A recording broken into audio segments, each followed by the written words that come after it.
आंखें बंद करें प्लीज। और जब हम ओम ध्वनि करें, इनर स्पेस में जा सकते हो। आपके पास कितनी शांति है, आपके पास कितनी एकाग्रता है, आप अभी के अभी महसूस कर सकते हो। उस रूह को देखें, उस पावर को महसूस करें।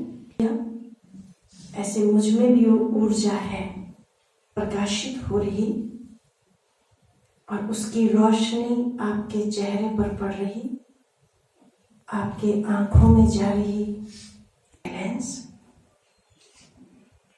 और इसी शांति में आराम से स्मूथली मेरे साथ ओम ध्वनि करें, उस ज्योत को मन में देखते हुए।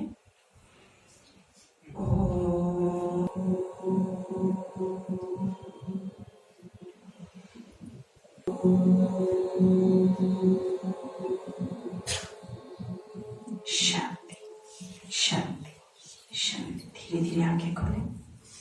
Thank you. मैं फरिश्ता हूँ, मैं सुखी हूँ, मैं सुखी हूँ, मैं शांत हूँ, मैं अशांत हूँ। अब पास में ताली हो जाए। मैं कहाँ नहीं कह रही ना, माथा कहाँ होता है, फोरेड।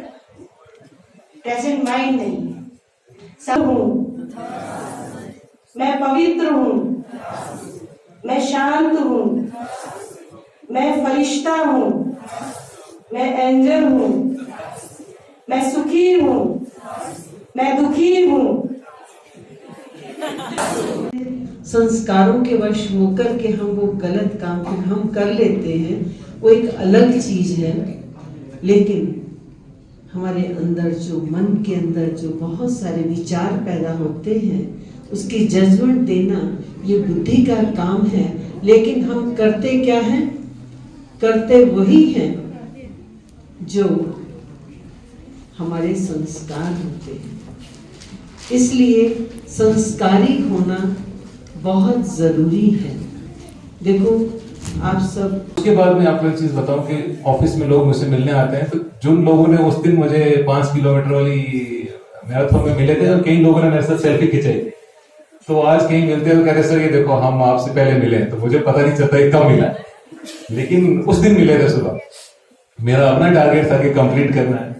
तो एक छोटी सी मैं एग्जाम्पल बता रहा हूँ आपको। बाकी ऐसा है कि लाइफ में मैं छोटी सी आपको एक एग्जाम स्टोरी बताऊं कि मैंने सिविल सर्विस में नवोदय विद्यालय से पढ़ा। वहां लोग कहते थे कि जो स्कूल में चला जाता है, मैं गांव से हूँ, कि स्कूल में जाता है उसकी अच्छी अगर ट्रेनिंग हो जाए तो वो कुछ भी बन सकता है, डीसी एसपी बन सकता है। गांव में ऐसा बोलते थे, तो हमें पता नहीं था डीसी कौन होता है, एसपी कौन होता है, कैसे होता है। पर एनीवे हम स्कूल में गए। स्कूल के बाद मेरी एनआईटी हमीरपुर हिमाचल प्रदेश में मैंने ग्रेजुएशन की। फिर उसके बाद ग्रेजुएशन के टाइम पे हम 5 स्टूडेंट्स थे, हम फ्रेंड्स थे। तो हम सब ने कहा कि हम प्लेसमेंट में, कैंपस प्लेसमेंट में नहीं बैठेंगे, हम सिविल सर्विस की तैयारी करेंगे। तो तैयारी करने हम दिल्ली गए। आईएएस के एग्जाम इन जनरल बच्चों को पता होता है, पर पूरे साल चलता है। जो 12th फेल वाली अगर मूवी देखोगे तो आपको पता चल जाएगा कि क्या एक्सपीरियंस है। पूरे साल चलता है। 3 स्टेज होती है, प्रीलिमिनरी, मेंस और इंटरव्यू। तो मैंने 2013 में पहला अटेम्प्ट दिया तो मेरा प्री हो गया। फिर मेरा उसी साल मेंस भी हो गया। तो मैंने इंटरव्यू दिया अपने पहले अटेम्प्ट में, ये 2013 की बात। तो इंटरव्यू मेरा मतलब जो उन्होंने पूछा बड़ा अच्छा एक्सपीरियंस था, तो हो गया। तो सबने मुझे बोला आपकी तो सिलेक्शन ड्यू है, बाउंड्री लोगों का प्रीलिमिनरी नहीं होता। और एक्चुअली इंटरव्यू के बाद कोई 1.5 महीना मिलता है। तो उस 1.5 महीने में मुझे बहुत लोगों ने खुश किया कि आपकी तो बस सिलेक्शन ड्यू है। कईयों ने डीसी साहब उसी टाइम पे बोलना शुरू कर दिया। तो क्या हुआ कि जब फाइनल रिजल्ट आया तो उसमें मेरी सिलेक्शन नहीं हुई। और फिर उसके बाद बहुत दुख होता है जब आपकी एक्सपेक्टेशन कुछ ज्यादा बढ़ जाए, तो उसके बाद अगर वो चीज अचीव ना हो तो बहुत दुख होता है। और आप अपने कैपेबिलिटी पे कई बार क्वेश्चन करना शुरू हो जाते हो। It's a natural thing. आपको लगता है क्या पता मैं उस काबिल हूं कि नहीं। फिर उसके बाद सेकंड अटेम्प्ट दी। तो उस टाइम पे कई लोग ऐसे आते हैं जो कहते हैं ना, always have a good company. कई लोग ऐसे आते हैं जो आपको बताते नहीं, जब तुमने तीनों स्टेज क्रॉस कर ली तो इसका मतलब आप में कैपेबिलिटी है, दोबारा ट्राई करो। फिर सेकंड अटेम्प्ट में फिर मेरा प्रीलिमिनरी हो गया, पर सेकंड में मेरा मेंस नहीं हुआ। तो फिर और धक्का लगा। ये 2014-15 की बात।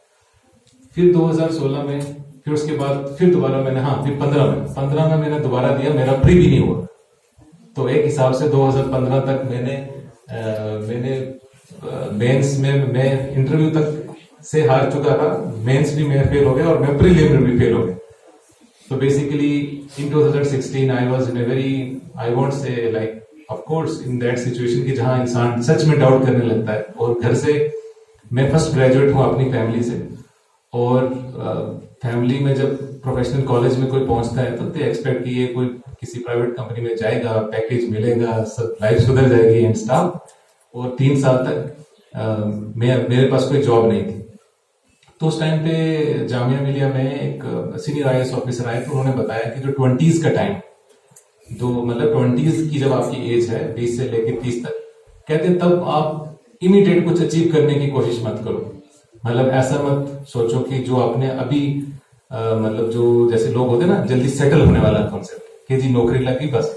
उन्होंने कहा 20s में आप एक्सप्लोर करो, आप मेहनत करो और आप हाईएस्ट अचीव करने की कोशिश करो. अगर 5 साल भी लगते हैं कोई फर्क नहीं पड़ता, पर जब आप एक बार अचीव कर लोगे फिर उसके बाद आपकी ट्रेजेक्टरी बहुत चेंज हो जाएगी, बात एंट्री वाली है.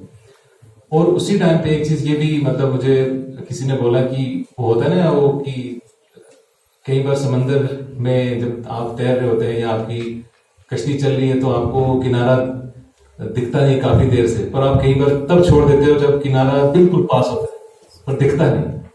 तो कई बार सक्सेस के बहुत क्लोज होते हैं, आपको दिखता नहीं. तो ऐसा कई लोगों ने, मेरे फ्रेंड्स थे, मेरे पेरेंट्स थे, मेरे टीचर्स थे, कई लोगों ने मुझे ऐसा बोला. तो मैं सच बता रहा हूँ, मैंने कई लोगों को बोला कि मैंने गलत पंगा ले लिया है, maybe I am good as an engineer only. और फिर 2016 में उन्होंने वो हिम्मत जुटा के उन्होंने दोबारा बोला कि आप कोशिश करो. आइंस्टाइन की एक कोटेशन है कि अगर आप एक ही तरीके से काम करके अलग रिजल्ट एक्सपेक्ट करते हो तो आप बड़े फूल हो. तो फिर मैंने अपना सब्जेक्ट चेंज किया, मैंने स्ट्रेटेजी चेंज की, मैंने सारा कुछ चेंज किया. तो 2016 में मेरा प्रीलिमिनरी हो गया, मेरा मेंस भी हो गया, मेरा इंटरव्यू भी हो गया और मुझे ऑल इंडिया रैंक 39 आया पूरी कंट्री.